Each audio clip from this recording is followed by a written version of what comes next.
Swastiastu. Salam sejahtera untuk kita semua. Yang terhormat Bapak Ibu Julianto, SEMSIAK sebagai pembimbing utama.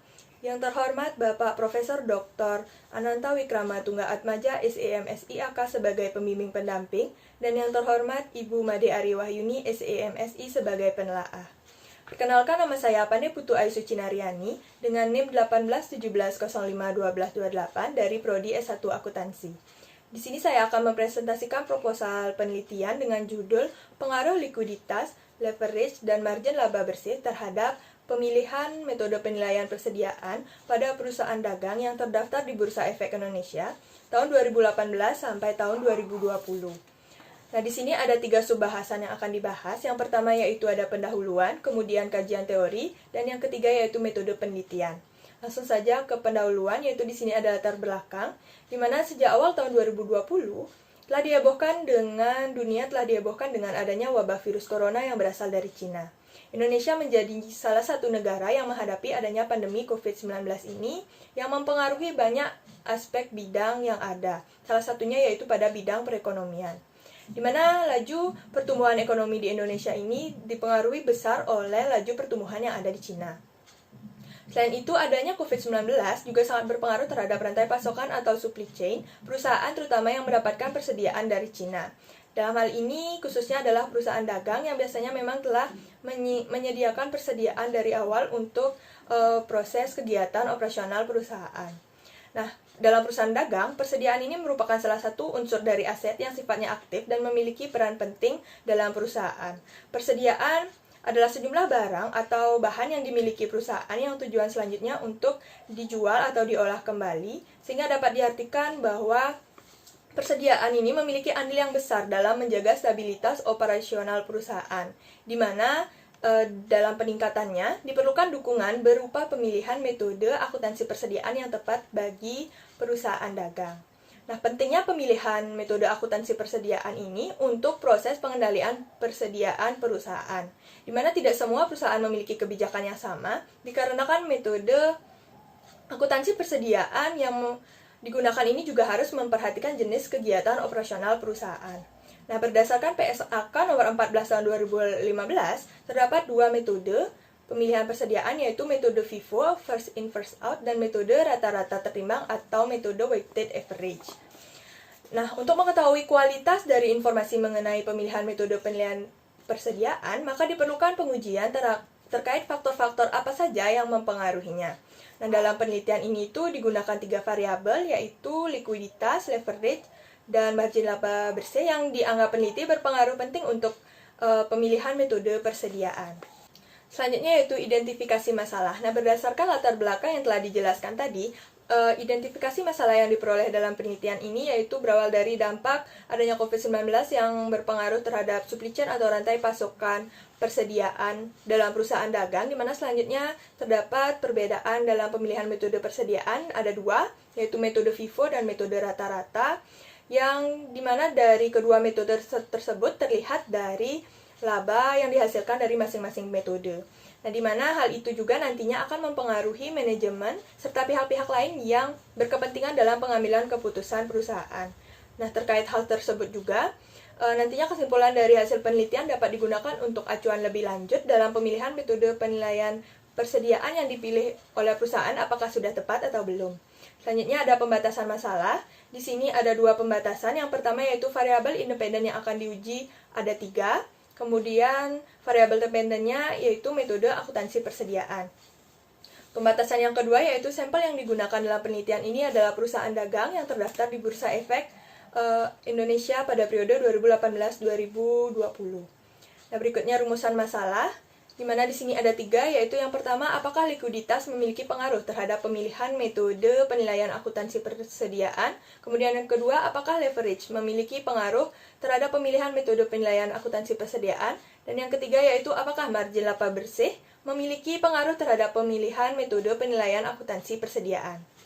Tujuan dari penelitian yang pertama yaitu bertujuan untuk mengetahui dan membuktikan pengaruh likuiditas terhadap pemilihan metode penilaian persediaan.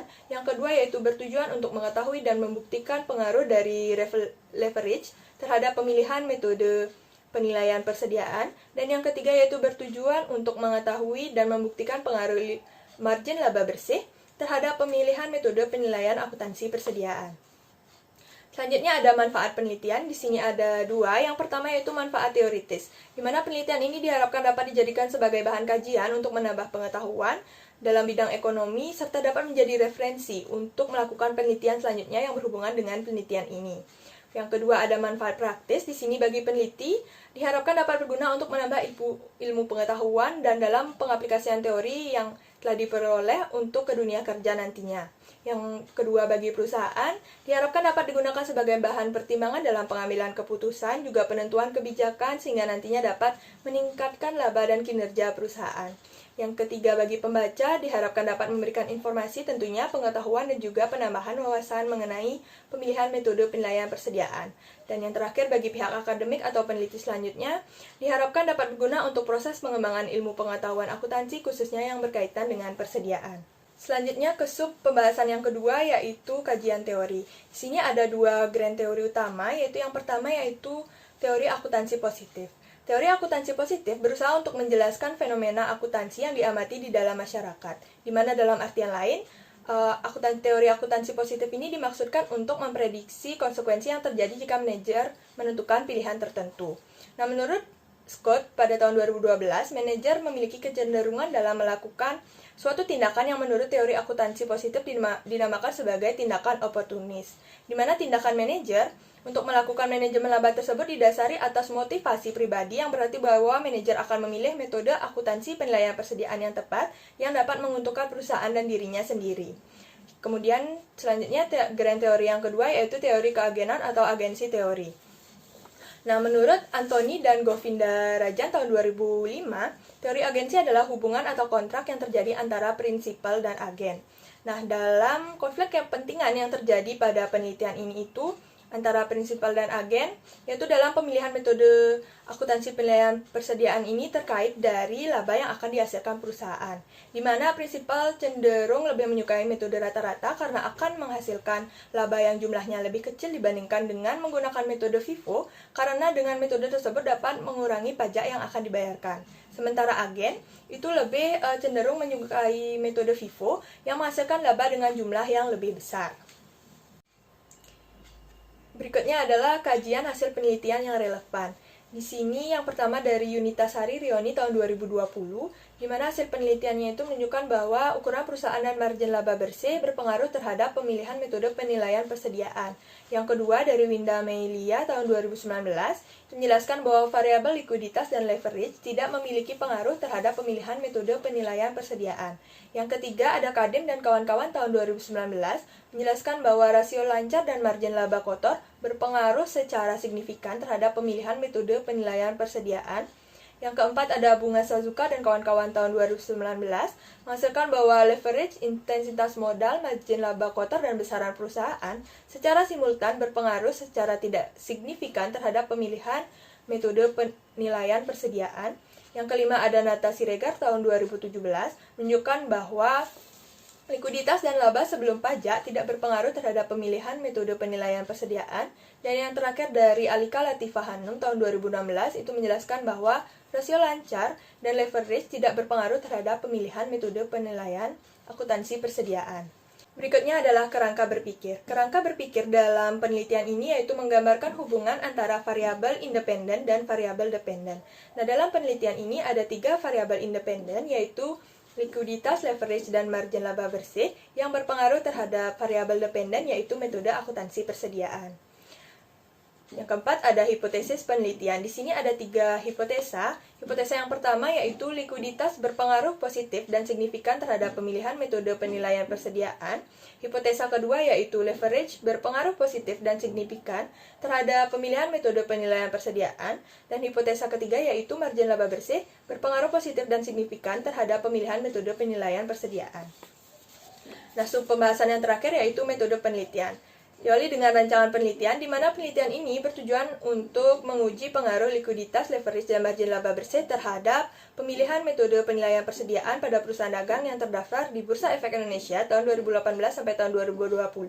Di mana penelitian ini adalah jenis penelitian asosiatif atau penelitian yang menjelaskan hubungan kausalitas dengan menggunakan pendekatan kuantitatif.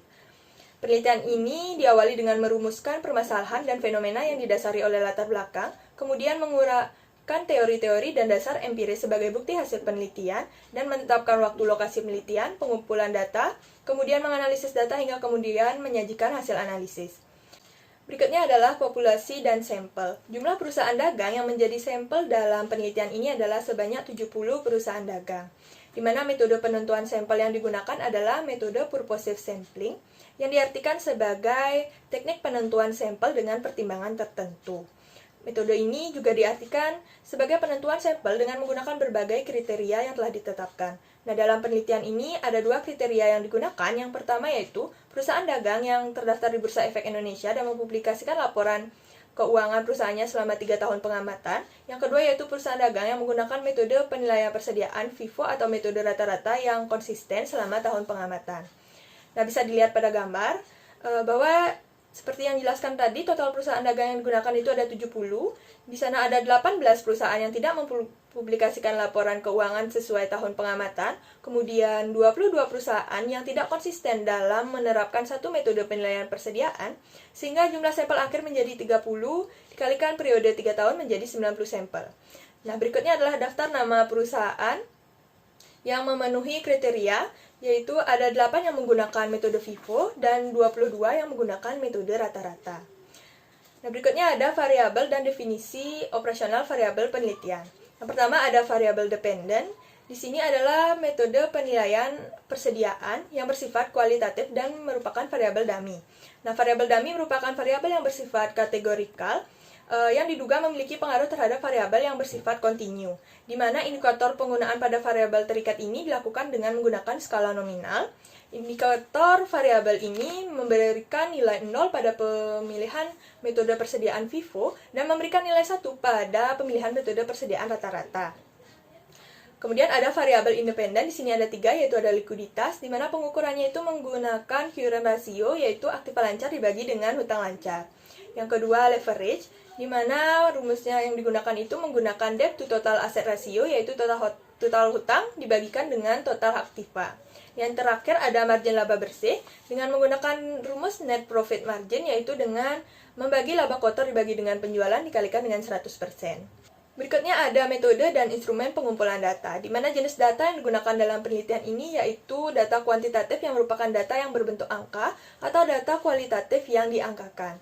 Di mana sumber data dari penelitian ini adalah data sekunder yang berasal dari laporan tahunan dan sustainability report yang telah dipublikasikan pada tahun 2018 sampai tahun 2020 melalui sumber-sumber data yang diperoleh dari website resmi Bursa Efek Indonesia, yaitu www.idx.go.id. Yang terakhir yaitu metode dan teknik analisis data. Di sini ada analisis statistik deskriptif, di mana penelitian yang dilakukan untuk mengetahui nilai variabel mandiri, baik variabel independen atau lebih, tanpa membuat perbandingan atau menghubungkan dengan variabel yang lainnya. Selanjutnya yaitu ada uji asumsi klasik yang ditujukan untuk mengetahui hubungan antar variabel penelitian yang ada dalam model regresi. Di sini ada 3, yaitu ada uji normalitas, uji multikoliniaritas, dan uji korelasi. Yang ketiga ada uji hipotesis, di mana di sini digunakan untuk menguji kebenaran dan pernyataan secara statistik dan menarik kesimpulan apakah menerima atau menolak pernyataan yang telah dibuat. Di sini ada 4, yaitu ada analisis regresi linier berganda, kemudian ada uji determinasi, ada uji F, dan ada uji T. Baik, sekian presentasi yang dapat saya sampaikan. Mohon maaf apabila ada salah kata. Terima kasih. Om Santi Santi Santi.